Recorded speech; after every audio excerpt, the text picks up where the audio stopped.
পিতামাতা যদি মসজিদে যেতে নিরুৎসাহিত করেন, তবে কি তাদের কথা মেনে চলা সন্তান হিসাবে আমার কর্তব্য? উত্তর হলো, অবশ্যই সন্তান সাধারণ অবস্থাতে বাবা মা নির্দেশ মেনে চলবে। এর মানে এই নয় যে বাবা মা ন্যায় অন্যায় যাই বলুক না কেন আমাকে অন্ধের মতো মানতে হবে। কারণ একটি হাদিস রয়েছে, লা তাআতা লি মাখলুকিন ফি মাসিয়াতিল খালিক। স্রষ্টার আদেশ অমান্য করে কোনো সৃষ্টির আদেশ মানার কোনো সুযোগ নেই। আমার বাবা মা আমার কাছে অনেক শ্রদ্ধার, আমার শিক্ষক আমার কাছে অনেক শ্রদ্ধার, আমার বড় ভাই গুরুজনেরা আমার কাছে অনেক শ্রদ্ধার, কিন্তু তার মানে এই নয় যে তারা কোনো অন্যায় নির্দেশ করলে সেটি আমাকে মানতে হবে। অনেকে সরকারি চাকরি করেন, তাদের প্রশ্ন থাকে যে উপরের বসের নির্দেশে আমাকে অন্যায় কাজ করতে হয়। আমরা পরিষ্কারভাবে তাদেরকে জানাবার চেষ্টা করি যে যিনি নির্দেশ দিয়েছেন তিনি তো অপরাধী হবেনই, যিনি নির্দেশ তামিল করেছেন তিনি অপরাধী হবেন। আল্লাহর কাছে এই অজুহাত চলবে না যে আল্লাহ আমি তো তার অধীনস্থ ছিলাম, আমার তো কিছু করার ছিল না। আল্লাহ বলবেন তুমি তো চাকরি ছেড়ে দিতে পারতে, তুমি অ্যাভয়েড করতে পারতে, তুমি এতটুকু স্যাক্রিফাইস করবা না, আবার জান্নাত আশা করবা কিভাবে? তো এই জন্য বাবা মা হোক আর যেই হোক না কেন, যতক্ষণ পর্যন্ত শরিয়ার সাথে সাংঘর্ষিক কোনো নির্দেশ না দিবেন ততক্ষণ পর্যন্ত তাদের নির্দেশ আমরা মানতে বাধ্য। কিন্তু শরিয়ার সাথে সাংঘর্ষিক কোনো নির্দেশ দিলে সেটি আমরা মানব না। এই জায়গাটাতে আমাদের অত্যন্ত ক্লিয়ার এবং পরিষ্কার থাকতে হবে। এখন কথা হলো, শরিয়ার সাথে সাংঘর্ষিক বলতে কি বোঝায়? এর উত্তর হলো, ফরজ বা ওয়াজিব এরকম কোনো বিষয় যদি না করতে নির্দেশ করেন তাহলে সেটা শোনা যাবে না। কোনো অবৈধ কাজ, অন্যায় কাজ, পাপের কাজ করতে বলেন সেটা শোনা যাবে না। কিন্তু বাবা মা যদি কোনো নফল কাজ ছাড়তে বলেন, বাবা মা যদি বলেন বাবা এখন কোরআন তেলাওয়াত করিও না, তাহলে আপনাকে ছাড়তে হবে।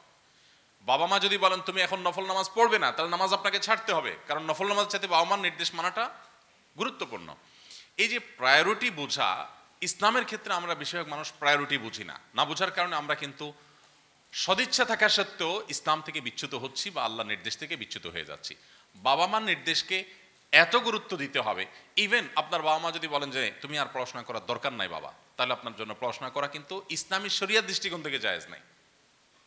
একটু ডিফিকাল্ট, একটু কঠিন আমি জানি, কিন্তু বাস্তবতা এটা। কারণ আপনার পড়াশোনা করা বলতে আপনার উচ্চতর ডিগ্রি নেওয়া, এটা আপনার জন্য ফরজ কিংবা ওয়াজিব না, কিন্তু বাবা মার নির্দেশটা মানা ফরজ ওয়াজিব। এখন আপনি বলতে পারেন যে বাবা মা বেবুঝা, তারা হয়তো শিক্ষা বঞ্চিত, অথবা তারা সাধারণ মানুষ, তারা বুঝে উঠতে পারছেন না, তারা যেটা বলছেন সেটা অযৌক্তিক, তারা বুঝছেন না, এর কারণে আমার কত ক্ষতি হবে। এরকম যদি হয় তাহলে বাবা মাকে আপনি কনভিন্স করতে হবে, সামহাও আপনি তাদেরকে বোঝাতে হবে। সন্তান জানে তার বাবা মাকে কি দিয়ে বোঝানো যায়, কিভাবে দুর্বল করা যায়, স্বামী স্ত্রী পরস্পরকে কিভাবে দুর্বল করবে, এটা প্রত্যেকে কম বেশি জানা আছে। একান্ত অমানুষ না হলে এগুলো ম্যানেজেবল, আপনি ম্যানেজ করে নেবেন।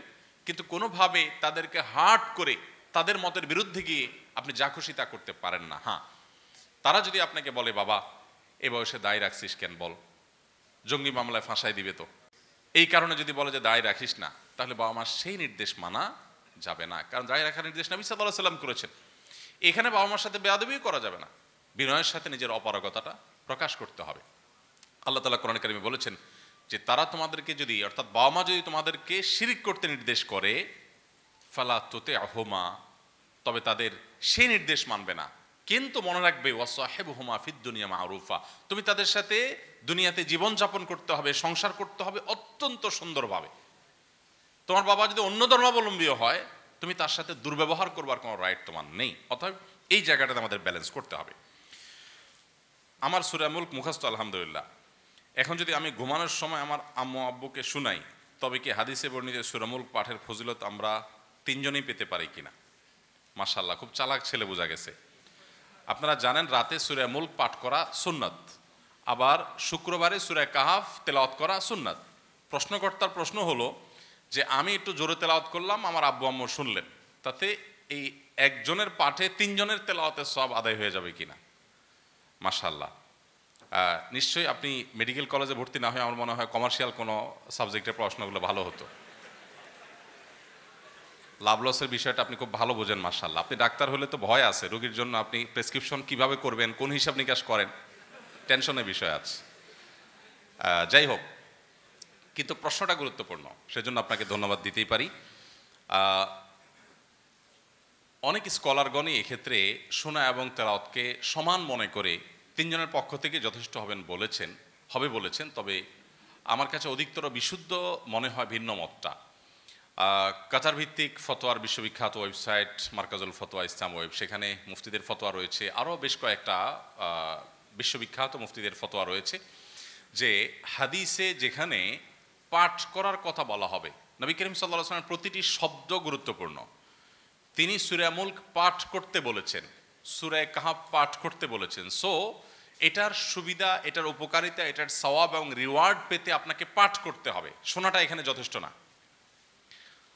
হ্যাঁ, এটা ঠিক যে তেলাওয়াত করা যেমন সওয়াবের কাজ, তেলাওয়াত শোনাটাও সওয়াবের কাজ।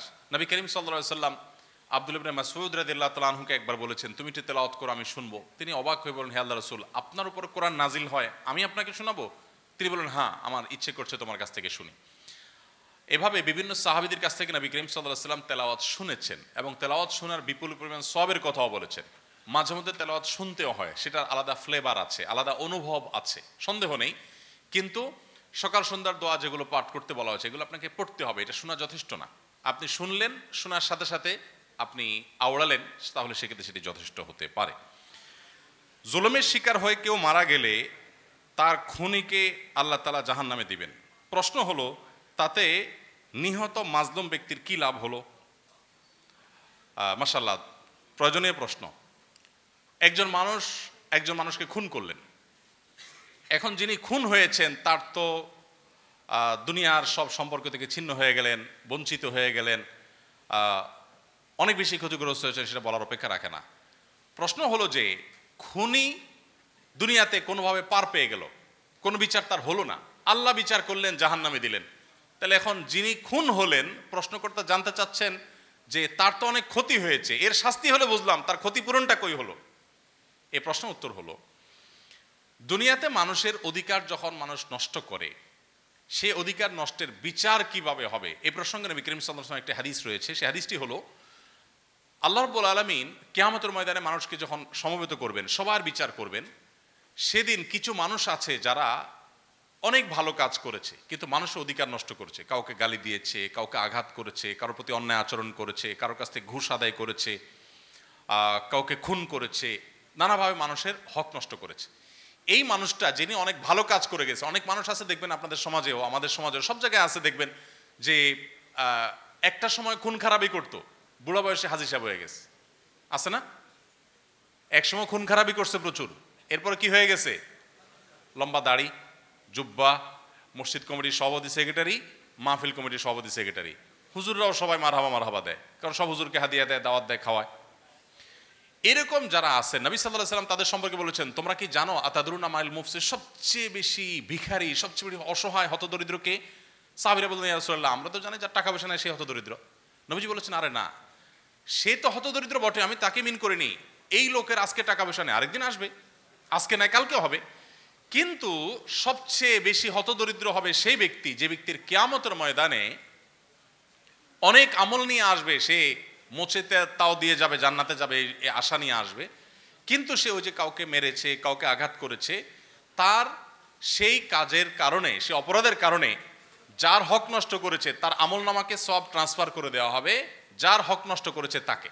এভাবে সব ট্রান্সফার করে ওই ব্যক্তিকে দায়মুক্ত করা হবে, তাহলে পাওনাদার তার হক পেয়ে যাবে। এই হাদিসের আলোকে বোঝা যায়, কেউ যদি কারোর দ্বারা ক্ষতিগ্রস্ত হন, কিয়ামতের ময়দানে ওই ক্ষতি করা ব্যক্তিকে শুধু জাহান্নামে দেওয়া হবে তা নয়, তার বিশেষ করে আর্থিক এবং শারীরিক যদি কোনো ক্ষতি হয়ে থাকে, তাহলে তার সওয়াব থেকে যাই করেছে, যত খারাপ মানুষই হোক, এজ এ মুসলিম তার তো ভালো কাজ ছিল কিছু, সে ভালো কাজের সওয়াব ওই ব্যক্তিকে দেওয়া হবে। যদি তার ভালো কাজ না থাকে, তাহলে যে খুন হয়েছে বা যার অধিকার বলুণ্ঠিত হয়েছে, তার পাপের বোঝা এর মাথায় দেওয়া হবে।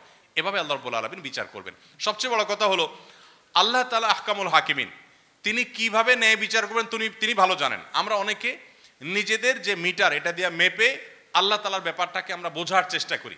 যেমন একটা কমন প্রশ্ন আমার কাছে আসে, ভাই, একটা লোক কিয়ামতের আগের দিন মারা গেল, সে কবরে 24 ঘন্টা ছিল, সে পাপিষ্ট অপরাধী, তাহলে 24 ঘন্টা সে কবরে শাস্তি পাইল।